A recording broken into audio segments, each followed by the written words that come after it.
Saludos, estimados estudiantes, bienvenidos a este maravilloso entorno de las ciencias naturales.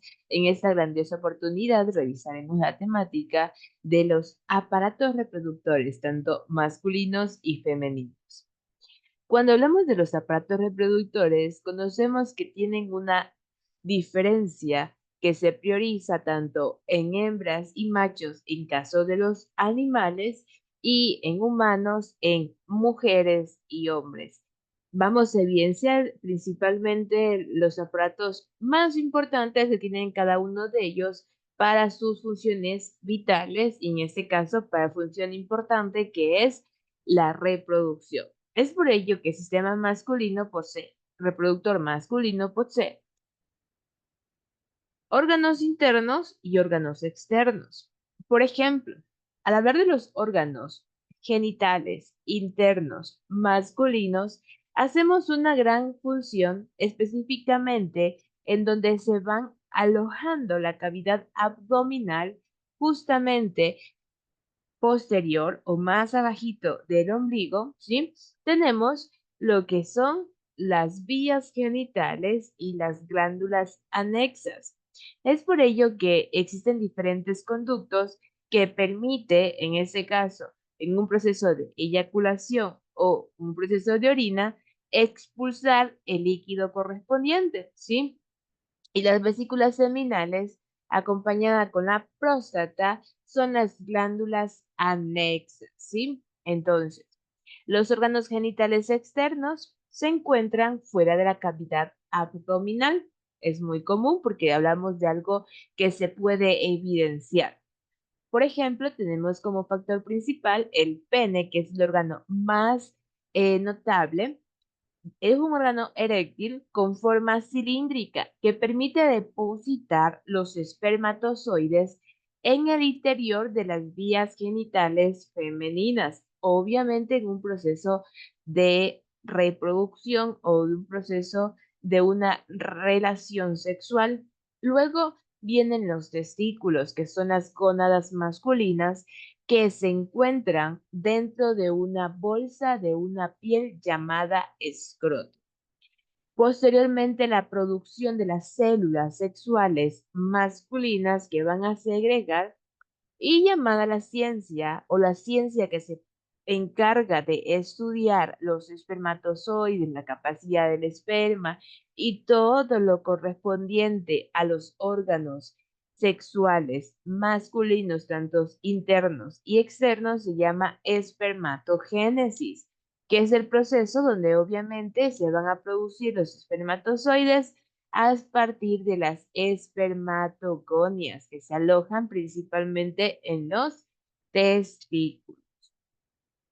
Esa es la célula o la gónada reproductiva más relevante que tiene el hombre, que posee XY del cromosoma, llamada espermatozoide. Son las células microscópicas. Obviamente, a simple vista, un espermatozoide no lo podemos evidenciar.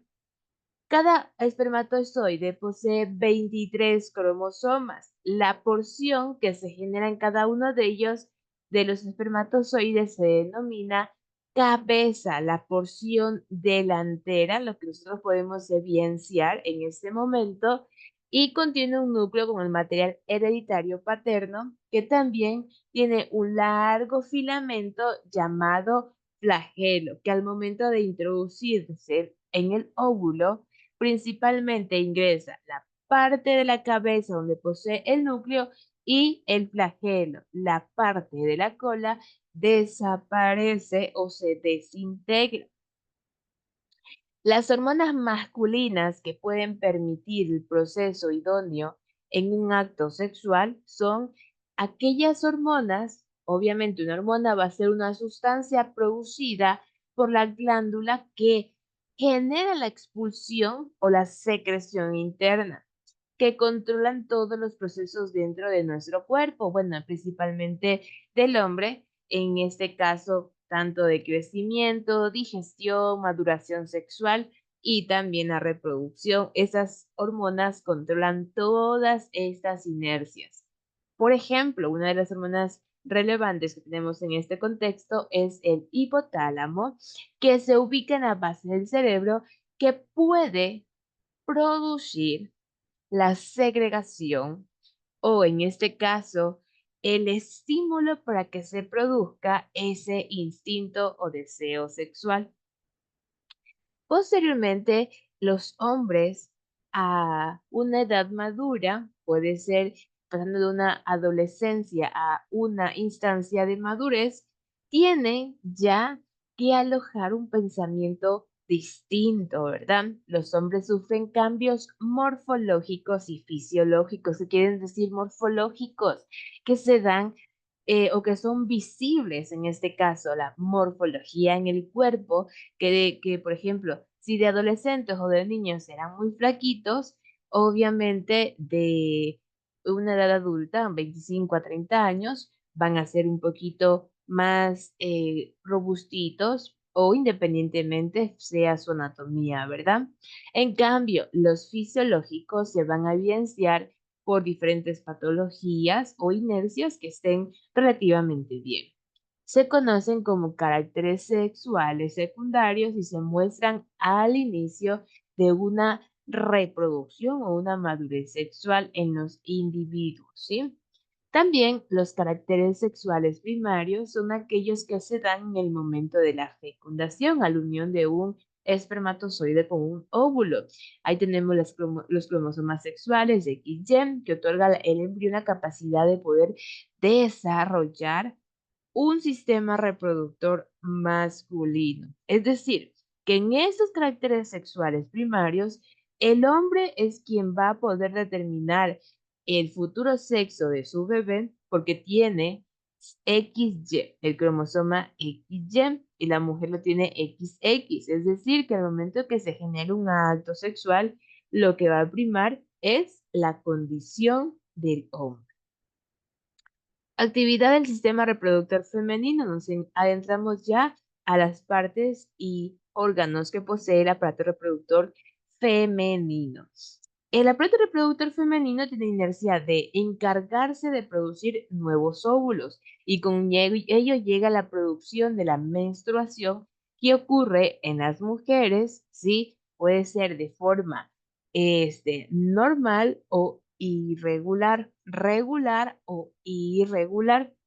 Albergan el cigoto, producto de la fecundación. Obviamente los óvulos se encuentran dentro de las trompas de falopio. Al momento de que el esperma llega hacia el óvulo, este se fecunda, sale por todos los filamentos y se inserta en un lado del útero para que el bebé se pueda desarrollar, cumpla con los procesos básicos de modulación, granulación, vasculación, para producir una nueva especie, ya sea animal o humana en este caso, y ofrece las condiciones para que se pueda desarrollar. El vientre materno es el único lugar seguro o el primer lugar seguro que va a tener un feto, un futuro bebé al momento de desarrollarse. Obviamente tenemos órganos genitales externos, tenemos lo que es la parte de la vulva, ¿sí? Que es el órgano principal externo del aparato reproductor femenino, está ubicada en la parte inferior del monte de pubis o el monte pélvico conocido así, ¿verdad? Perfecto. Los órganos genitales internos podemos especificar que es la vagina, que es aquel tubo muscular elástico donde se comunica con el útero. Mide aproximadamente de 8 a 12 centímetros y permite en este caso dos procesos importantes: eliminar el flujo de la menstruación y también la entrada del pene para producir un acto sexual.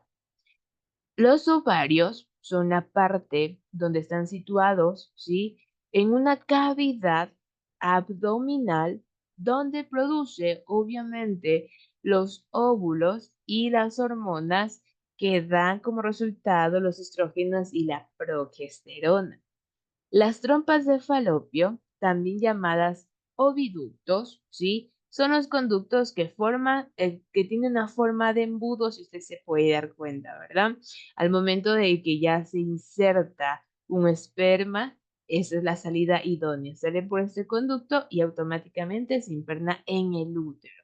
Es un órgano que tiene una forma de pera invertida. Mire, aquí es la pera invertida que podemos alojar y sus paredes están formadas por una capa muscular donde se va a conformar con las células, tanto epiteliales y las endodérmicas, que en este caso permite una elasticidad. Recuerda que un músculo puede quedarse quieto o puede moverse, lo mismo que tiene el útero en este caso.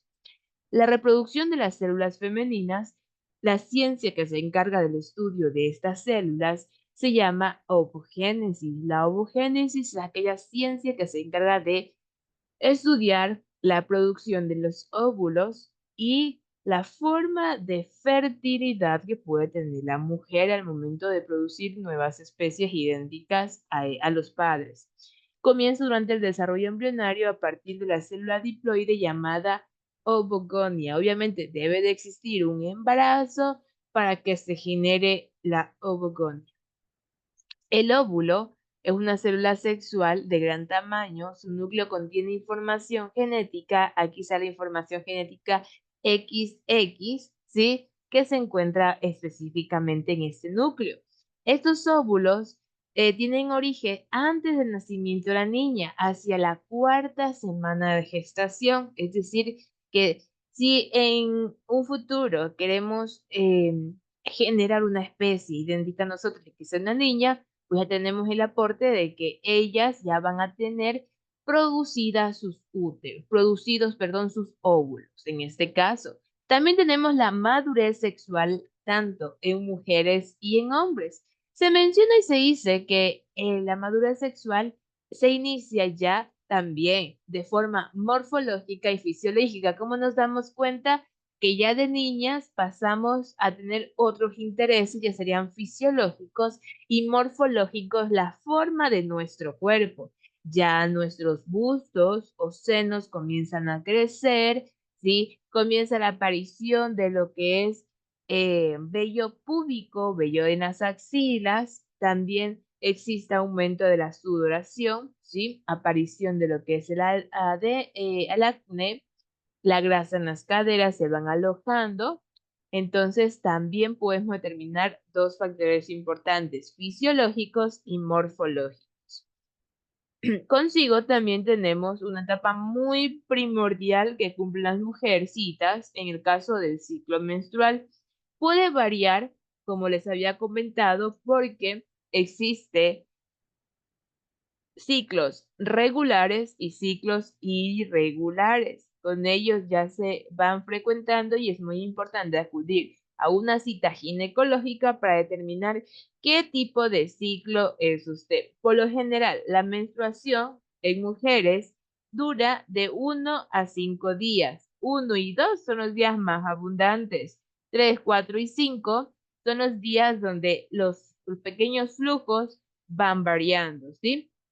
Y posteriormente, días infértiles, se cuentan 5 días adicionales después de la menstruación y los días fértiles vendrían a ser los días 1, 2, 3 y día 5. El último día, contando 5 días más, el último día vendría a ser el el día 15, después de la menstruación, tendría a ser días de riesgo y posteriormente pasaría del 11 al 21 ya los días de peligro y del 22 al 28 nuevamente el óvulo se vuelve a madurar y como no existe un proceso de fertilización del esperma, que es lo que suscita que automáticamente se convierta en sangre. Eso ha sido todo por el día de hoy. Que tengan un excelente aprendizaje. Nos vemos en las próximas clases. Que pasen muy bien.